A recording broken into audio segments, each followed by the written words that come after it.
如果你拿到一台电影机，再配上一颗电影镜头，那么就可以获得这样的画面。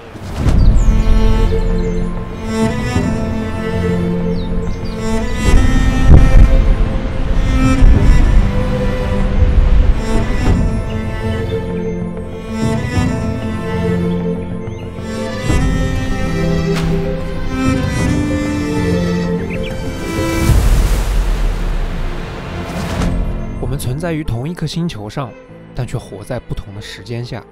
世界的各个角落都正经历着不同的时间停止。有人生活在现代城市里，有人生活在被时间遗忘的小岛上，而这座岛隐藏着地球的记忆。传说在600万年前，欧亚大陆还相连的时候，隐岐诸岛在火山喷发中诞生。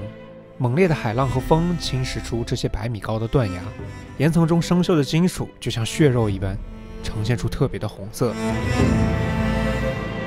在几百年前，这里是天荒流放之地，而此刻我们站在这里，眼前却是一幅宛如世外桃源的画卷。隐岐诸岛的旅行是回归自然的旅程。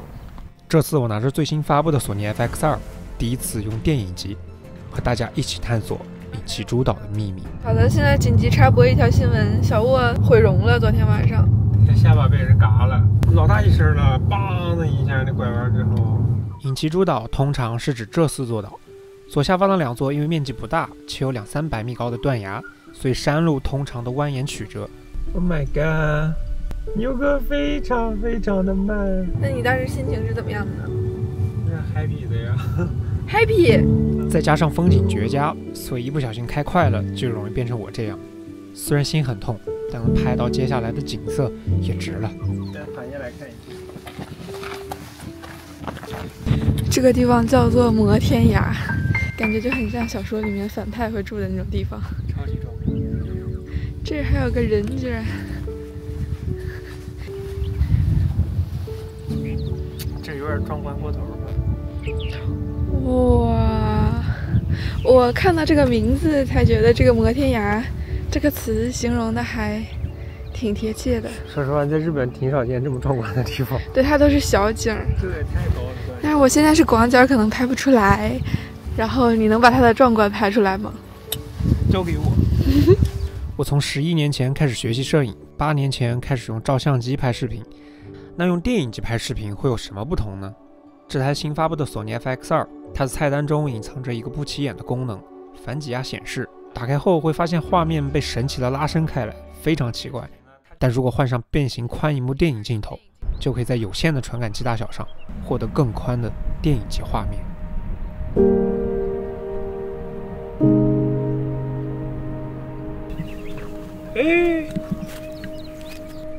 他来找你玩了。哎呀，看不懂哦。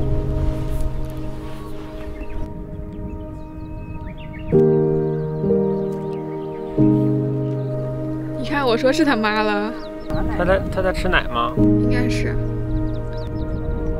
如今的隐岐诸岛是马和牛的天堂，这里大部分的土地都被划分成牧场，据说1年只需要3000日元，也就是150人民币，就能在这里放牧。从远处看，他们简直是在宛如天空之城一般的地方吃草睡觉。今天太阳比较强，这个 FX2 它加了这么一个可以活动的取景器，你就可以在这种光线强的时候获得一个非常好的观景体验，可以避光。另外它就是老梦幻的一个场景。哇，现在我面前的这个场景非常生动地诠释了什么叫做海天一色，大海和天空完全模糊了界限，然后小马儿们在吃草。妈呀，大家看小螃蟹胆儿太大了，我真老怕了。你别吓我。还好。你这底下是个坡嘛？冲谁呢？因为 FX2 内置了变形镜头反挤压的功能，那为什么不试试直接用变形镜头拍照呢？而且机身上有一个视频和照片的一键切换拨杆，我第一次得到了数码宽幅的人生照片。我们来一张。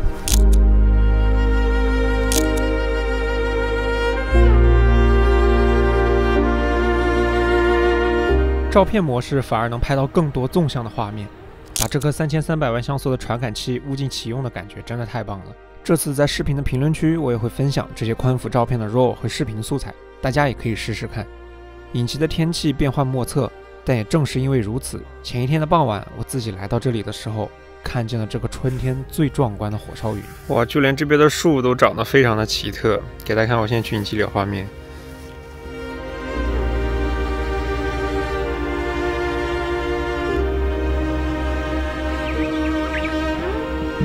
哇，这个太阳出来了！哇塞哇塞哇塞！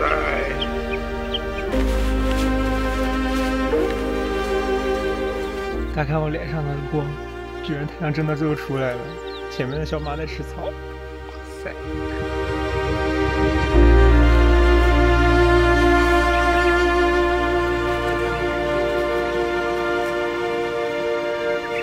我没想到今天的火烧云这么夸张，小马在静静的吃草，而我在静静的拍小马，在这么美丽的地方吃草。还是头一回见马睡觉。遇见如此美丽的风景，代价其实比我预想中要更大。上山不久后就进入牧场的区域了，一路上全是牛粪。第二天我去加油的时候，碰巧发现那里也可以洗车。哦，这是老的機械式。ここ洗車はできますか？洗車もそこでバーッと各自もらうだけだけどね。はい。ここに200円入れて。あ、はい。で、プシュプシュ。運転にして。はい。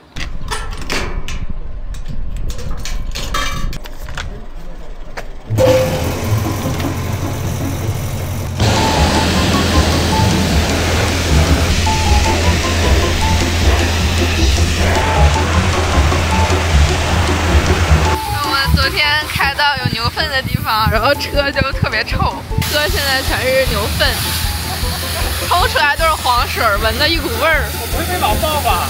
为什么？我在人加油站里面把屎洗出来。没有，他这就是洗车的。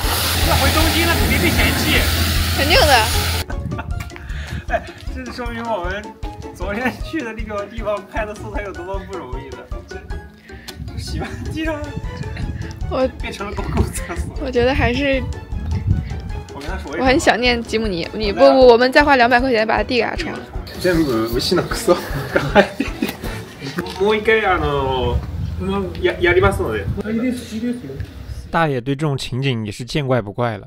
既然被这些牛整得如此狼狈，我们决定，这里的牛一辈子都出不了这里，只有幸运的会被选到东京、大阪这些大城市。我在，你这真的是人家刚上面的是吃草呢。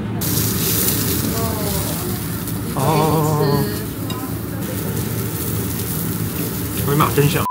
这个肉我们已经吃掉2片了，真的非常好吃，200不到100多。快乐的在这个草上看着蓝天白云吃草的快乐牛，他们的肉质是甜甜的。摇来了小螃蟹。昨天我在这儿登山，发现了下面这个神社真的非常的漂亮，但是这个地方又没有什么人来。昨天我没有去的原因是因为那个旅馆的大叔说那个山上有蛇，对，而且劝退了我。好热呀，这已经到了这么热的时候，30多度。我们出发的时候才20度，然后所以像这种时候呢 ，FX2 它这个带着内置风扇，在这种炎热的天气下工作就会比较的稳定。这到处都是像哆啦 A 梦里边的那种上个时代的这种老宅，就这种小街道也很漂亮哎，对不对，小螃蟹？哇，这家门口还堆了好多柴哦。就在这儿了，能看到一个鸟居藏在了树里边。你往从这儿上的山吗？对对对，这里就是登山口。对，高田山前面的下面的高田神社。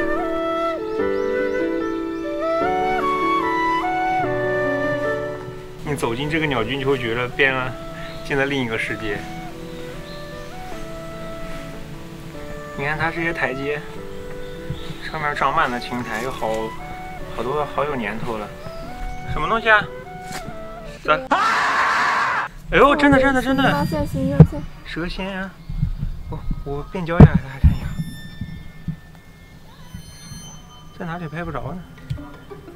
哦，这！哎呦我去 ！My God！ 过来的话，我先跑。打扰了，我能看看你的领地吗？宝宝，退路已经没有了，我们让他自己过去吧。我们先避其锋芒。这么长吗？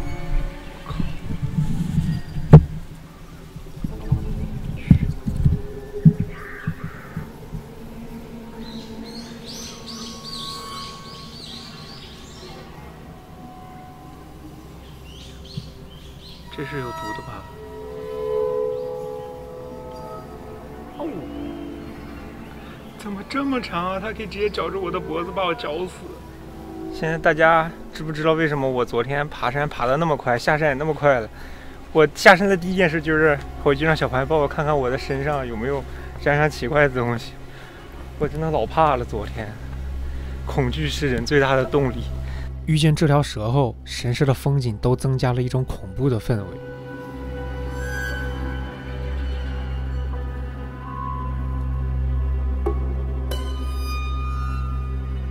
这边呢就是捐款人的名字哈，写在这边。这个神社应该来的人会很少，所以大家看它的地面，全部都是这种青苔。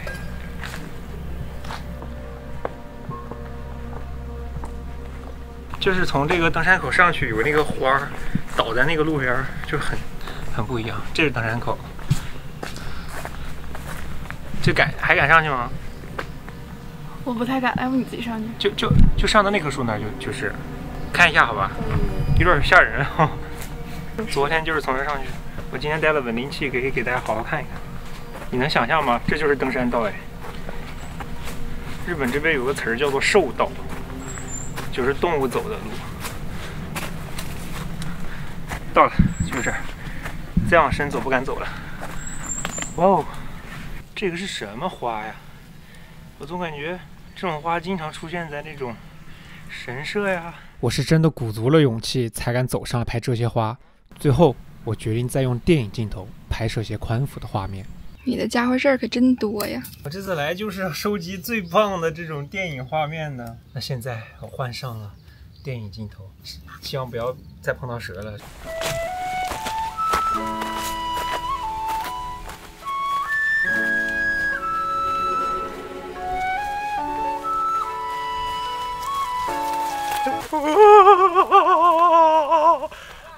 我看到它了！怎么了？你叫什么？我在收集电影感的画面，我回去的时候，它从这儿过了，好粗啊！人家就是路过。我鸡皮疙瘩都起来了。它不在了吧？它不在了吧？我不能在这里收集了，我要下去不要了。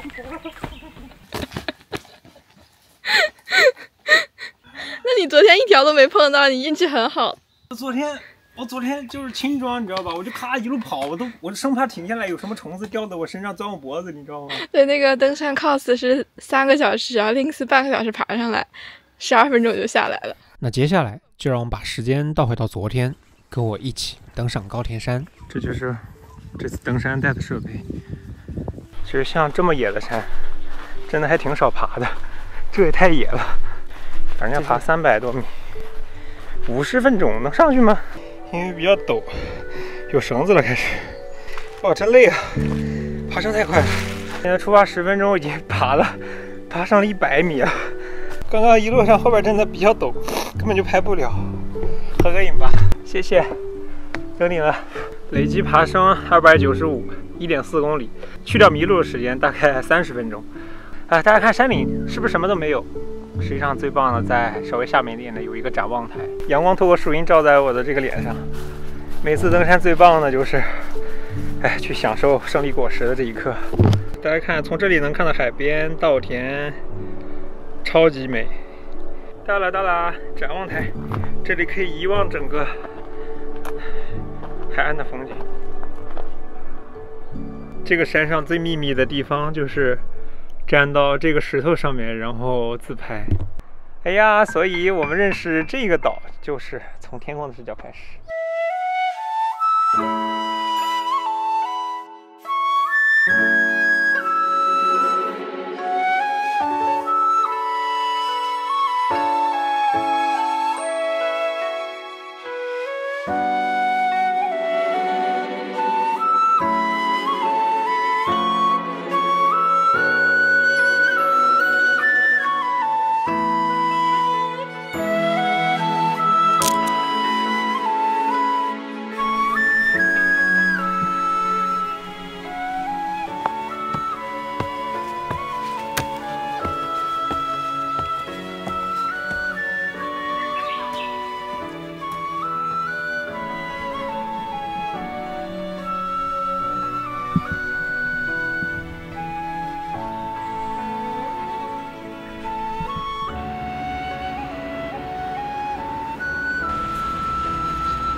是隐岐诸岛的真面目。感觉你要是喜欢看云海的话，你可以经常来这边哦。在这儿云太低了，你看它是很晴的天，但是呢，云就在我们旁边的感觉。我们现在呢要去找一棵有800年历史的杉树。大家可以看到，我现在已经上稳定器了，而且是一个超广角的镜头，因为它非常的巨大。对，你看，你就看这边，你看这边，我们现在还在这个门口，这个岛上的植被很不一样，太壮观了。这就是我们要找的800年历史的巨大的杉树。有没有看到它背后？哇塞，它真的好特别，就像是整个森林的树王一样啊！我们来看看这个杉树的介绍，说是守护这一带山的御神木呢。然后这棵树的树龄据推断已经有800年了。然后鸟居在当地的文化里呢，就是神界跟人界的分界线，穿过这里呢，就进入了神界。哇！你看旁边所有植物就像是簇拥着它一样。这周围非常的幽静，你走过来就能感受到那种凉爽的感觉，然后还有鸟叫，再加上这个树的形状，你真的会觉得它是一棵神树，充满着神性。因为我现在想用小光圈嘛，但是因为这个林子里面它光比较少，刚刚好我这个直接一键切换到第2档4000的 ISO， 然后就可以拍出非常纯净的画面。这附近像开空调了一样。然后刚刚那个光打过来，让我觉得好像就是玩冒险岛到了神木村里边的那种感觉。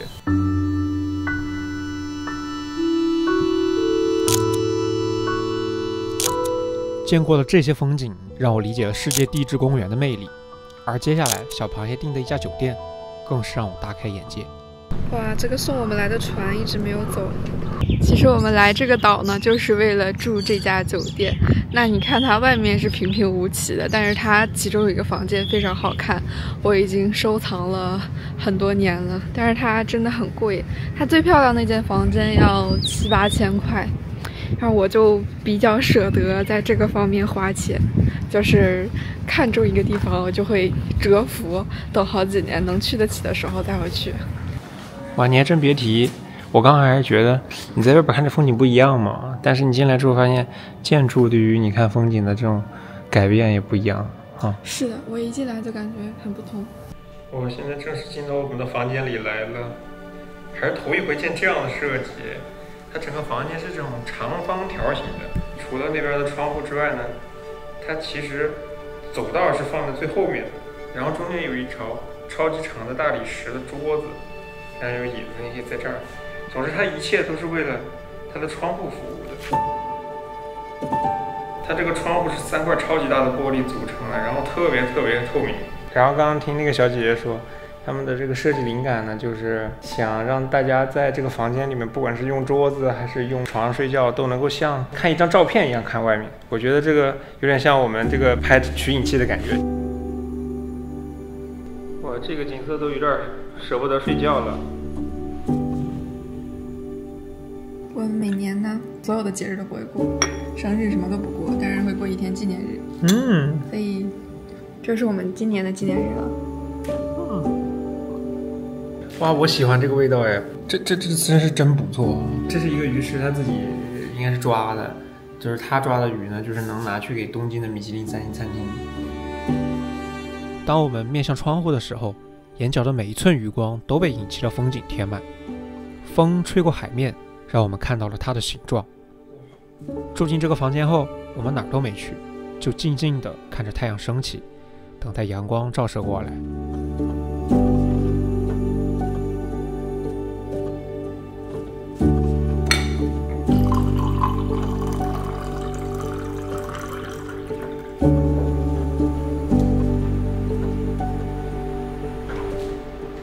哇！当我刚刚打开阳台的这个门的时候，外面的这个大海、风的声音更真实的传过来。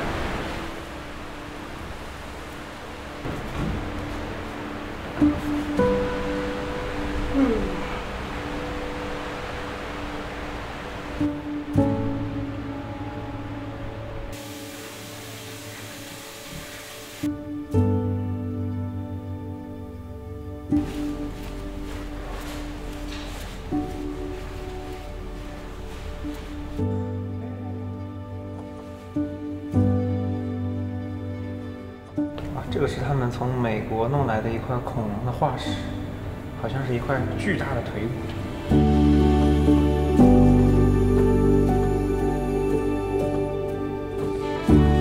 它这个眼球都在。我真的特别喜欢 FX2 拍摄的这些画面，宽银幕的感觉就像我看着这扇窗户一样，把风景填满眼角的每一寸余光。大家看，像今天这种天气特别好的时候，外面的光比很强。然后我觉得想跟大家分享一下，使用了这么一台Cinema Line 的机型对我而言的感受和变化。就是我从来没有用过这种类型的机器嘛，它很有意思。如果你使用它的 EI 曝光指数的这个模式的话，它的 ISO 只有2档可以用，就是800和4000。这样的话就可以强制你像用胶片一样获得最佳的宽容度和最佳的这个画面细节。然后同时你可以使用曝光指数来改变高光和阴影这个动态范围的分布，所以我们这次才能够拍到这么多这么纯净这么棒的电影感的画面。故事的最后，我们乘船抵达了最后一个小岛，去见证600万年前火山喷发造就隐岐诸岛的痕迹。谢谢大哥让路啊！我感觉我右轮胎上压实了。哎呀！游步道的前面是断崖绝壁，哇，这个楼梯走着都有点异世界的感觉。我的妈耶，前面风有多大，大家看到了吗？海水被吹成这个样子。大家看这个云刚刚好就从这个石头上方生成，哎，哇，哇，好壮观啊！呜呼！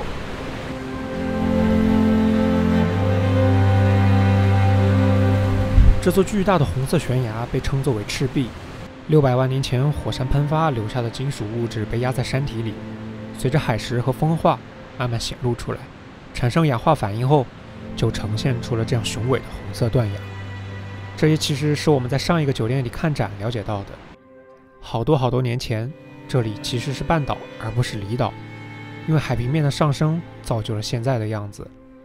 最后，我想用展览里的一段话作为视频的结尾。